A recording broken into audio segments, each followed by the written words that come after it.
Uy! Andiyan ka pala. Hello, kumusta?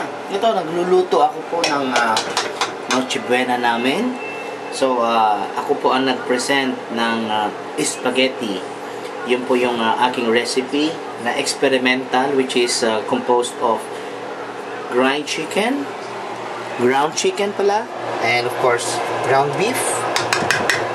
And of course, ito yung brand ng aking corned beef. It's called Palm. Okay. And ito po yung papakita ko yung mga ingredients ng aking secret recipe. Of course, ito yung prego. Dito lang po nabibili yan. So, wala kasing almost the same sa Del Monte doon sa Pilipinas, of course. Siyempre, haluan natin ang specialty ng Pilipinas, yung spaghetti sauce ng Pilipinas, yung sweet, 'di ba? Mahilig tayo sa matatamis, 'di ba? And of course, before that, kailangan mong mag-chunks nito ng dalawa kalaking sibuyas, tsaka gato kalaking bawang. And gonna put some my secret ingredients, garlic powder, and of course,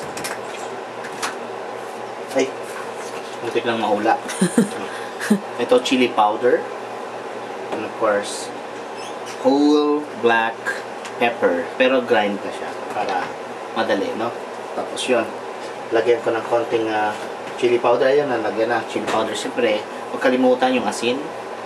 Tsaka siyempre, may hotdog as usual. Favorite niyang, hotdog or sausage. So, hindi kailangan mawala yan sa isang typical na Filipino spaghetti. So, kaya, ito, meron din ito sa Pilipinas. Kaya nakikita natin, mahilig talaga tayo sa Pilipinas na, kahit di ako marunong magluto, nahahanap rin yung lasa.